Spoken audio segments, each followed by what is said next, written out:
Bismillahirrahmanirrahim. Assalamualaikum warahmatullahi wabarakatuh. Alhamdulillahi rabbil alamin.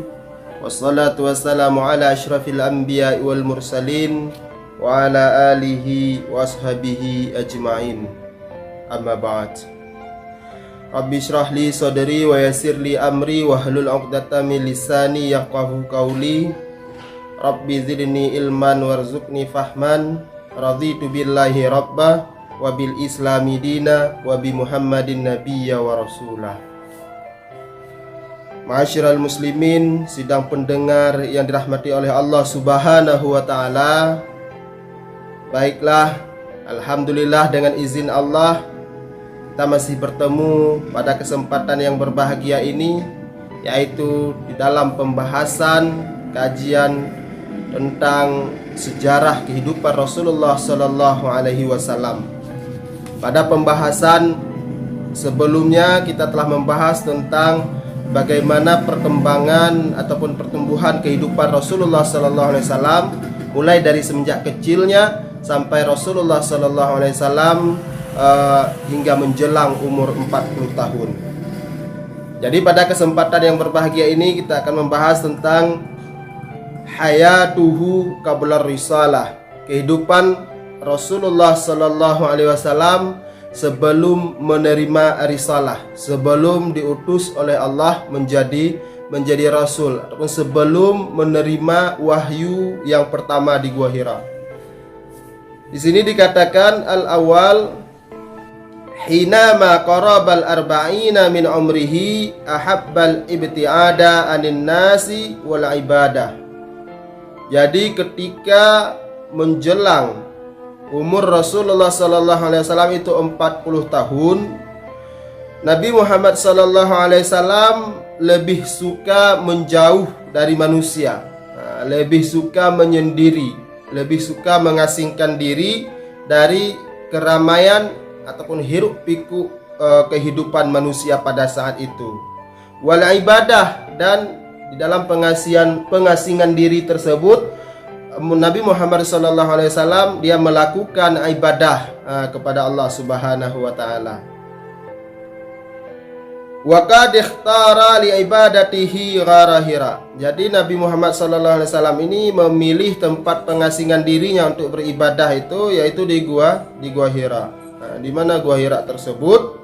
Wa huwa jabalu ala tariqi Makkah. Gua Hira ini terletak yaitu di jalanan kota Mekah, atau lebih kurang sekitar 6 km dari Masjidil Haram. Kemudian kenapa Rasulullah Sallallahu Alaihi Wasallam ketika menjelang umur 40 tahun itu lebih suka dia mengasingkan diri, lebih suka menyendiri? Karena Rasulullah Sallallahu Alaihi Wasallam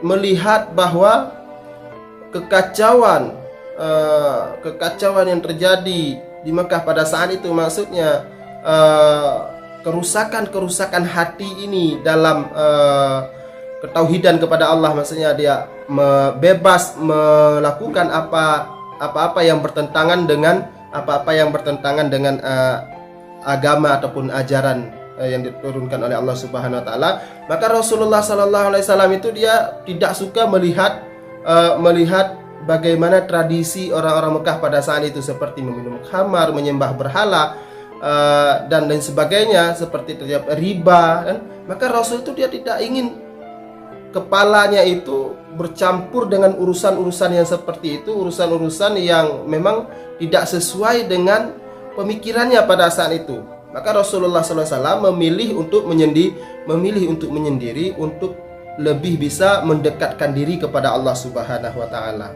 Makanya kalau kita ingin mendekatkan diri kepada Allah, maka itu dinamakan dengan kita khalwat ataupun uzlah, itu mengasingkan diri. Maknanya kalau kita sudah mengasingkan diri, kita bisa lebih fokus untuk introspeksi diri kita. Kita lebih fokus untuk bertafakkur, mengingat penyakit-penyakit yang ada di dalam hati kita, karena kita banyak sekali penyakit seperti penyakit riya, sombong, takabur dan sebagainya. Bahkan sampai kita ini tidak tidak terlihat cahaya kebesaran Allah di dalam hati kita ini. Yang hanya terlihat itu cahaya dunia yang berbunga-bunga. Maka perlu kita mengasingkan diri supaya kita lebih bisa fokus untuk betul-betul mendapatkan keberadaan Allah itu di dalam hati kita.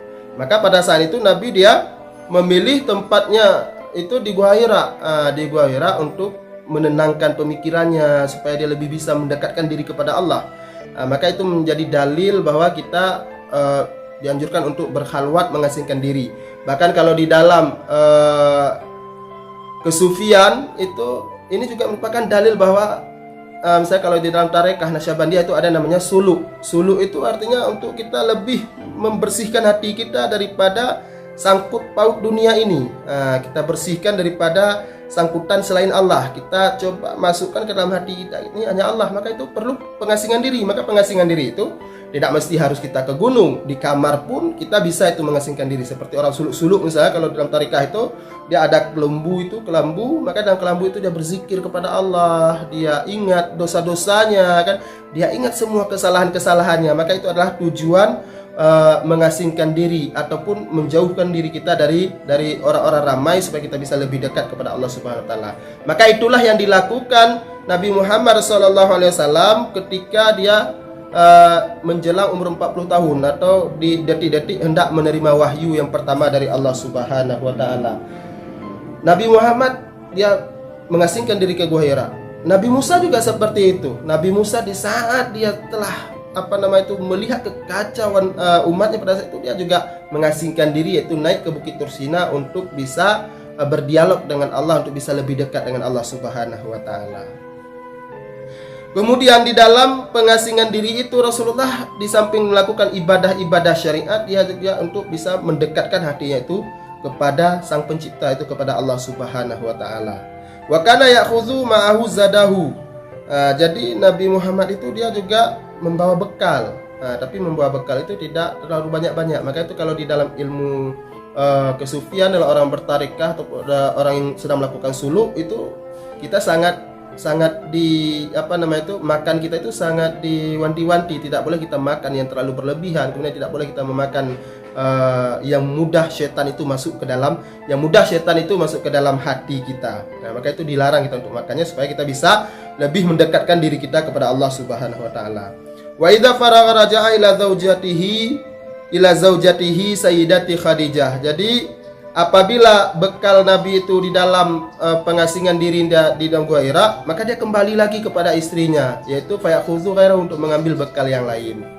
Jadi berapa lama Rasulullah SAW sering mengasingkan diri di Gua Hira sebelum dia diangkat menjadi Rasul? Itu wa kana yata'abbadu ala dini jadihi Ibrahim min asyrati ayamin ila syahar. Jadi Nabi Muhammad SAW itu dia melakukan ibadah di Gua Hira, di samping dia untuk mendekatkan dirinya kepada Allah, dia melakukan ibadah syariat itu di atas agama Nabi Ibrahim, agama kakeknya. Maka ibadah-ibadah yang dibawa oleh Nabi Ibrahim itulah ibadah-ibadah yang dilakukan oleh Nabi Muhammad SAW di Gua Hira di saat dia pengasingan. Berapa lama Nabi Muhammad SAW melakukan khalwat ataupun uzlah tersebut ataupun pengasingan diri tersebut, yaitu min asyrati ayamin ila syahar, mulai dari 10 hari sampai sebulan kadang lamanya. Maka ada juga pendapat mengatakan kadang-kadang 3 hari itu kalau sudah habis bekal Rasulullah, maka Rasulullah kembali lagi ke rumah yang mengambil bekal yang lain. Makanya ada itu kan kalau di dalam ilmu suluk itu ada yang namanya suluk 10 hari, ada suluk 15 hari, suluk 30 hari. Itu maknanya suluk itu adalah untuk mengasingkan diri kita dari manusia, dari pandangan-pandangan kita terhadap makhluk-makhluk Allah, terhadap pandangan kita terhadap manusia, pandangan kita terhadap hal-hal lain yang bisa membuatkan hati kita itu lalai daripada mengingat Allah Subhanahu wa taala. Nah, itu sebenarnya telah dicontohkan atau telah diajarkan oleh Rasulullah SAW sebelum Rasul diangkat oleh Allah menjadi Rasul. Jadi ada juga pendapat mengatakan di saat Nabi Muhammad SAW menjelang umur yang 40 tahun itu Nabi Muhammad berkhalwat yang terakhir itu selama 26 hari 26 malam. Itu di malam yang ke-27-nya disitulah diturunkan wahyu yang pertama, yaitu Iqra bismi rabbikal ladzi khalaq, itu yang dibawa oleh malaikat Jibril. Itu insyaallah akan kita bahas nanti di awal mula turunnya wahyu, bagaimana kejadian ataupun peristiwa yang terjadi di awal mula Nabi Muhammad SAW menerima wahyu yang pertama. Jadi begitulah kehidupan Rasulullah SAW sebelum menerima risalah. Dia lebih suka menyendiri dari khalayak ramai, yaitu yang pertama sekali tujuannya adalah untuk introspeksi dirinya, untuk lebih mendekatkan dirinya kepada Allah Subhanahu wa taala dengan melakukan berbagai ibadah-ibadah yang telah dijalankan oleh kakeknya Nabiullah Ibrahim alaihissalam. Baiklah, semoga bermanfaat untuk kita semua. Insyaallah nanti akan kita lanjut pembahasan selanjutnya tentang penerimaan wahyu pertama yang diturunkan oleh malaikat Jibril kepada Rasulullah SAW. Untuk pertemuan kali ini kami cukupkan sampai di sini. Lebih dan kurang kami mohon diperbanyak maaf. Akhirul kalam, billahi taufiq wal hidayah. Assalamualaikum warahmatullahi wabarakatuh.